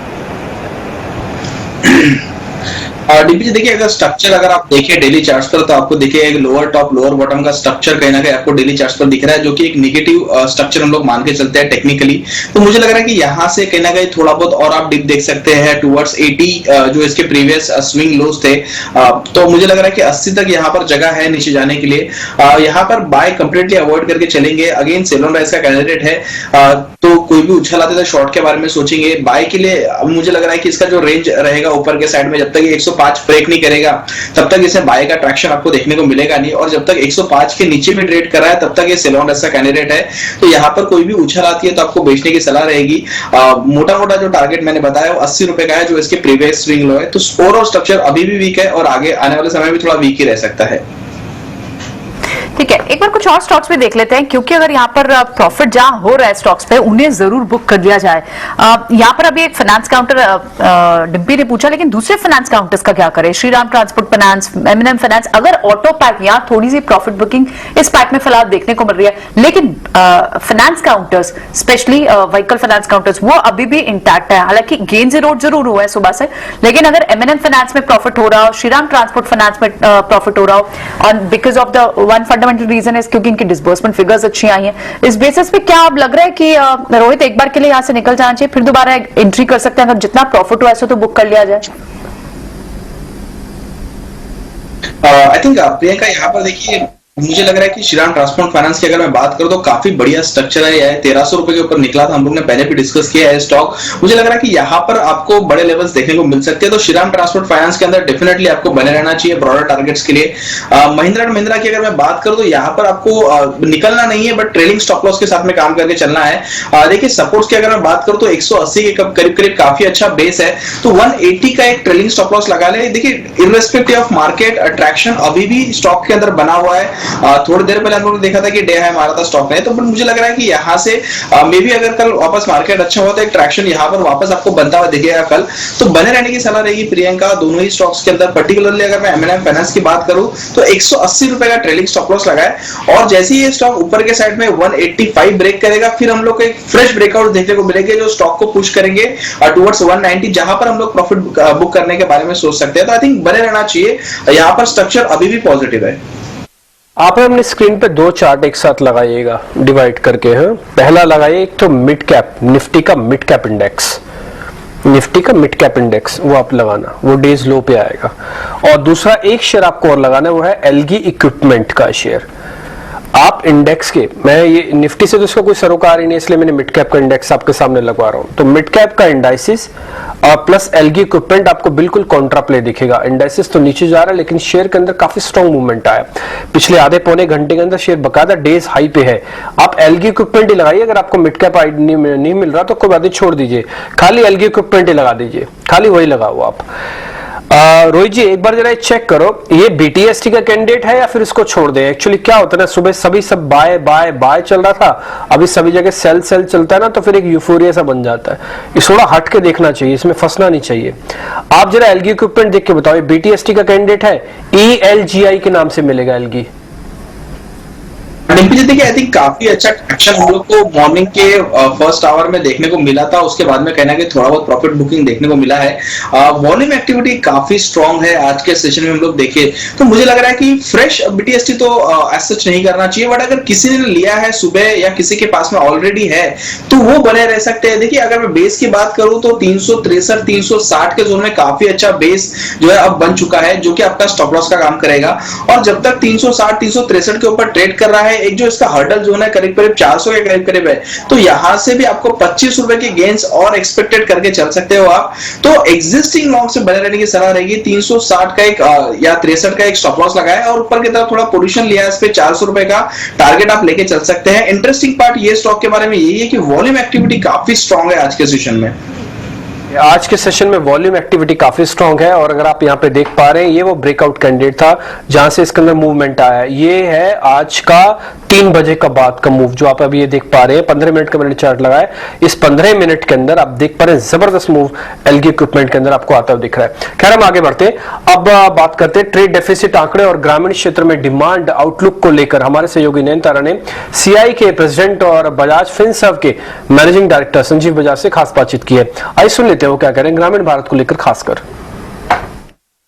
कल ही ट्रेड डेफिसिट नंबर आया, एक बहुत ही अगली नंबर था। अगर हम उसके बारे में बात करें, अगर रुपए की बात करें, कुछ फ्लोज ही नहीं है उसको सपोर्ट करने के लिए। यूएस डॉलर बढ़ रहा है, तो इंडस्ट्री के पॉइंट से जब आप ये सब मैक्रोज देखते हैं, उसका क्या असर पड़ेगा, क्या इम्पैक्ट पड़ेगा इंडस्ट्री पे, और अगर कोई सजेशंस गवर्नमेंट के लिए, आरबीआई के लिए होंगी, वो क्या है? तो इंडस्ट्री के हिसाब से तो इन्फ्लेशन और सप्लाई साइड कंस्ट्रेंट्स, ये दो पैरामीटर्स है जिसमें काफी अनसर्टेनिटी है। इन्फ्लेशन में जो हमारी कंट्रोल में है, ये तो हम देख रहे हैं, बहुत आरबीआई की तरफ से और सेंट्रल गवर्नमेंट ने भी जिस तरह से मेजर्स लिए हैं, that should bring inflation to some extent under control.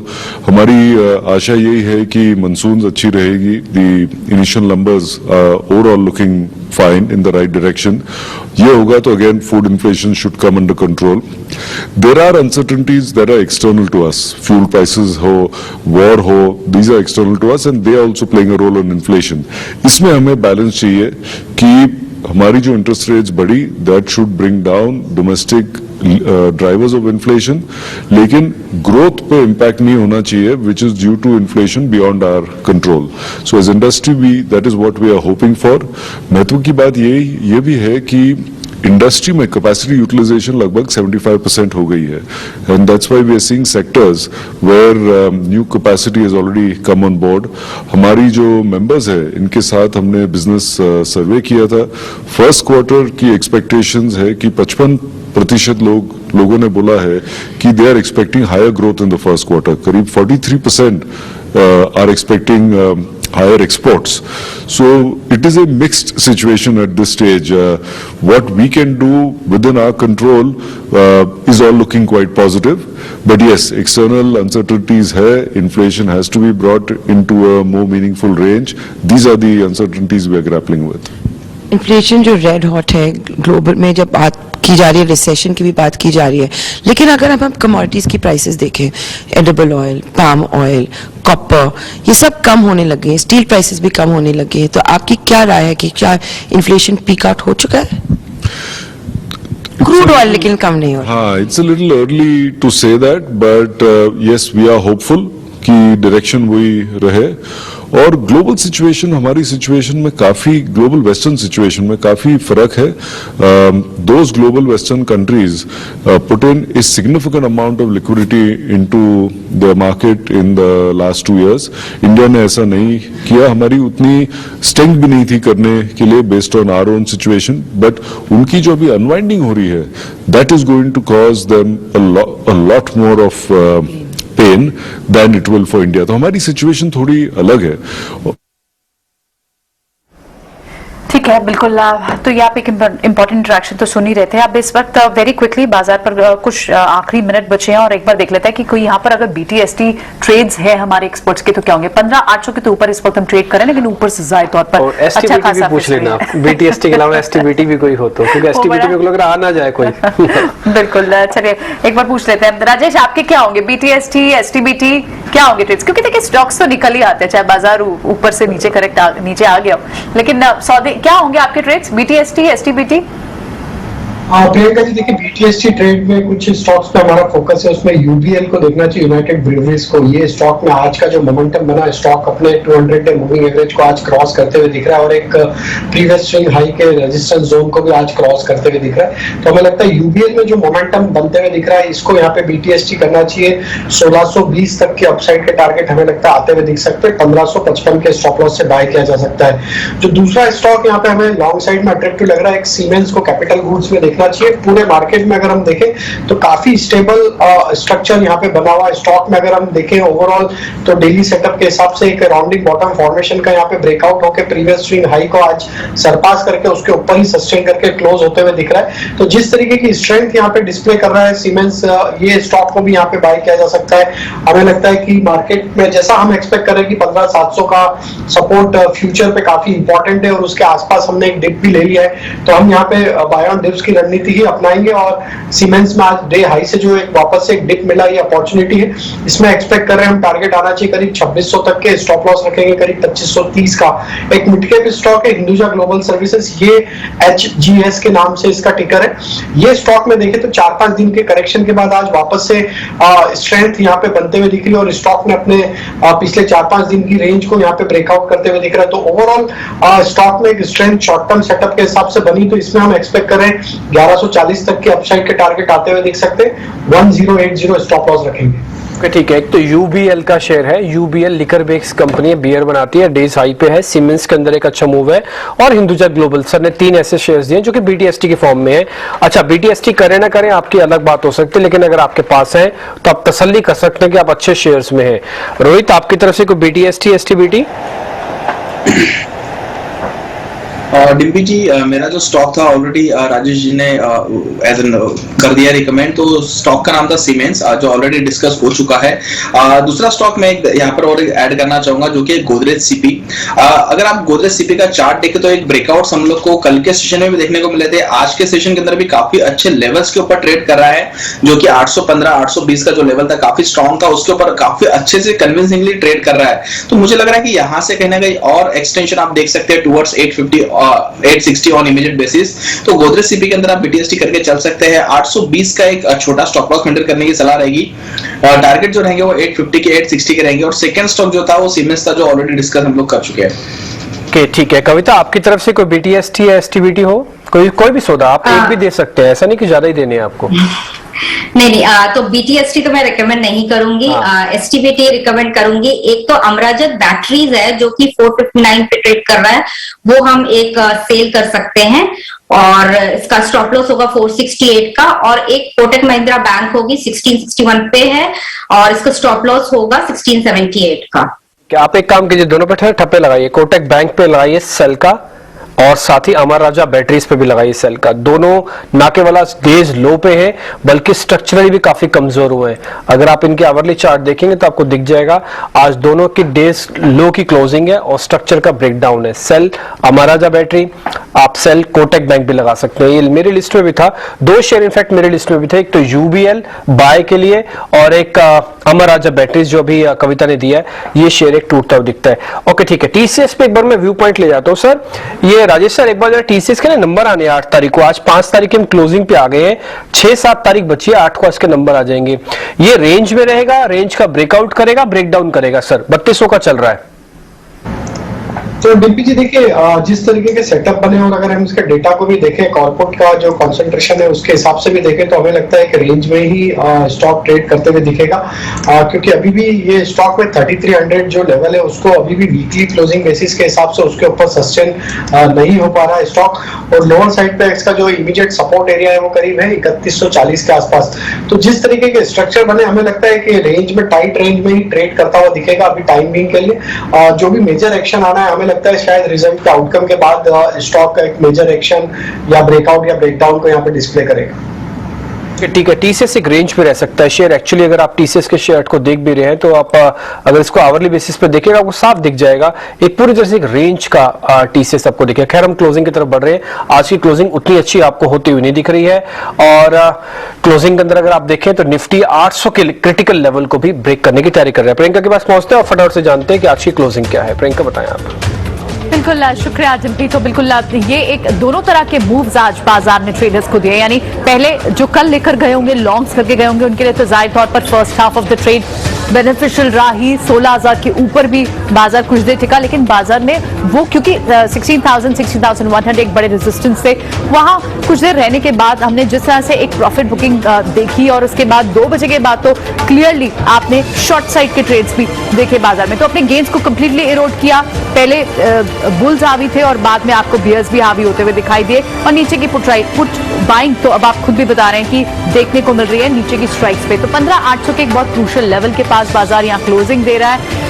दिन भर में आज हमने सारे सेक्टर्स को अच्छा परफॉर्म होते हुए देखा, लेकिन एंड ऑफ द डे में जो गेन्स इरोड होने के बाद इस वक्त जो बचे हैं हरे निशान में जो कारोबार कर रहे हैं उसमें बहुत ही हैंडफुल है।